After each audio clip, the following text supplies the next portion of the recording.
Hello everyone, this is Anmol and you are watching Daily Hindu Editorial, most important topic for MPSC Rajya Seva.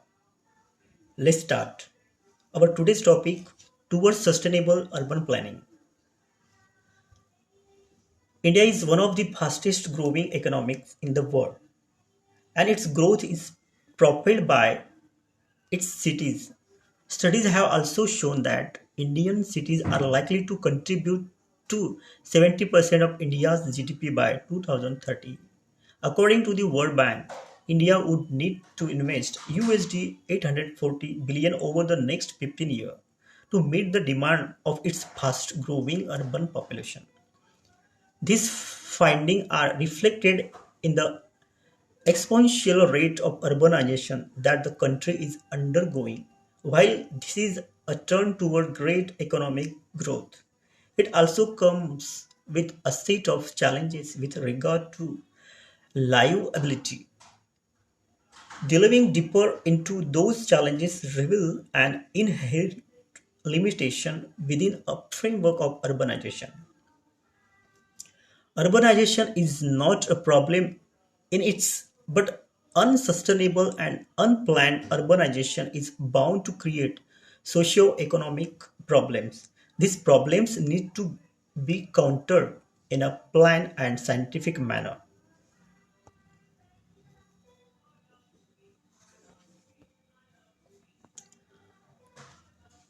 How India recognizes urban space as a development entity.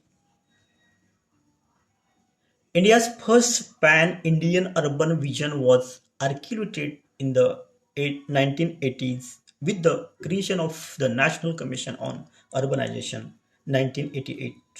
The Indian Constitution establishes a clear mandate for democratic decentralization municipality in India's urban space through its Directive Principle of States Policy and 74th Amendment Act 1992. Additionally, the 15th Finance Commission reports on local bodies emphasized the need of empower city governance structures financially.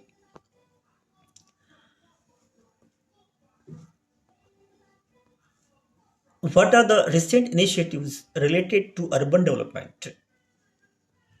Atal Mission for Urban Rejuvenation and Urban Transformation, that means AMRUT. Pradhan Mantri Awas Yojana Urban Climate Smart Cities Assessment Framework 2.0, TULIP, the Urban Learning Internship Program, and Atmanirbhar Bharat Abhiyan Self Reliant India. What are the major challenges related to India's urban space? Lack of efficient transport. People prefer to use private transport more in the name of social status. The dependency on cars has resulted in overcrowding of road pollution and the increase in traveling time in cities. Also, the growing number of vehicles in Indian cities is viewed as an essential driver of climate change due to high dependence on combustible fuel. Slum and squatter settlement.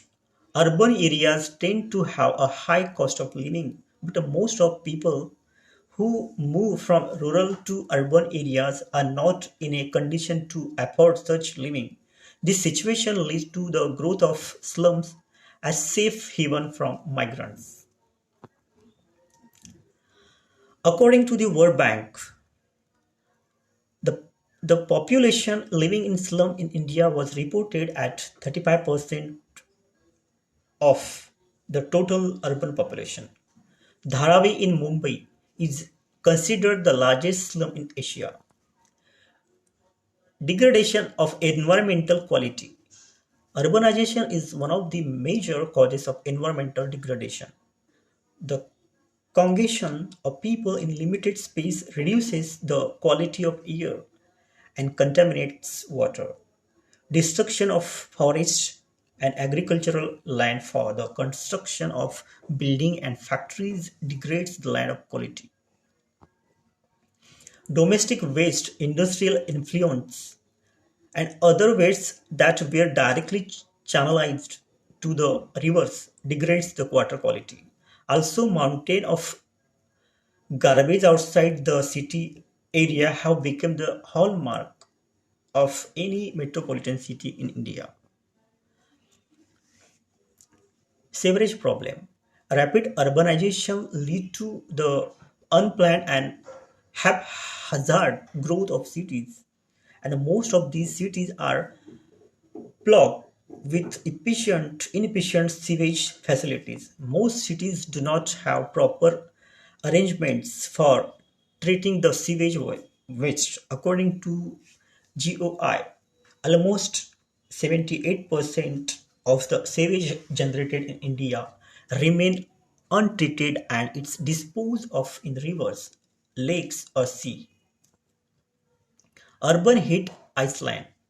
Urban areas are characterized by dense concentrations of pavement, buildings, and other surfaces that absorb and retain heat. It increases energy cost. That means for air conditioning, air pollution levels, and heat related illness and mortality. Urban flooding. As a result of increasing land prices and limited land in city center, new development in India, cities and towns are occurring in low-lying areas, often encroaching on lake, wetland and rivers. Natural drainage systems have become less effective, resulting in urban flooding. A lack of solid waste management also contributes to flooding and waterlogging due to the blocking of stormwater. Ineffective functioning of ULBS. Although there is a board of range of functions for urban local bodies outlined by the Constitution, the revenue required to deliver on those functions is dependent on the center and states. The imbalance between the power, responsibility, and funds assigned to ULBS and lack of time bound audits result in their ineffective functioning.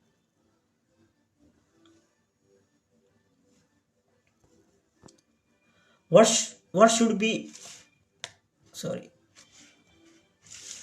What should be the way forward? Organize urban planning. There is a need to align towards effective solutions for urban issues that can include green infrastructure, mixed use of public spaces, and use of alternative energy sources such as solar and wind.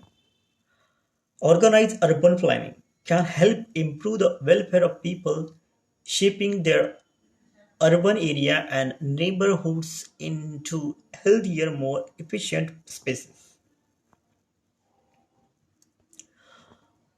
More in more innovative ideas should be evolved for affordable and better city management. Public-private partnerships should also be invited. Urban employment guarantee urban areas need a scheme similar to Manrega to private basic living standard to urban poor. The Indira Gandhi Urban Employment Guarantee Scheme has been rolled out in Rajasthan is a good step in this direction. Green transport.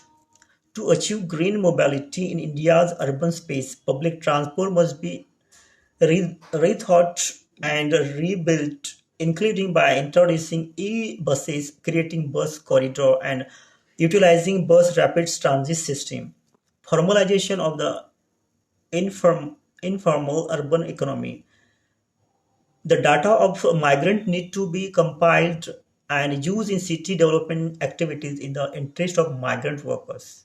In addition, the Labour Ministry proposed unorganized worker index number card would also help formalize the workforce.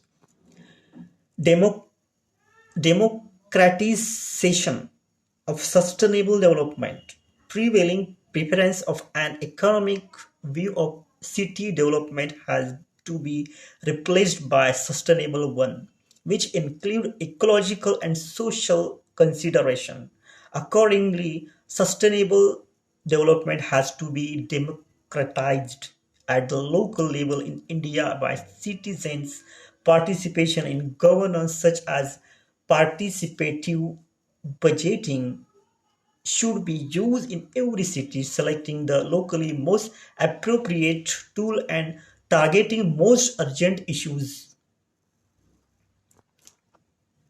Sustainability impact assessment SIA should be mandatory at local level related to any development activities. Thank you so much.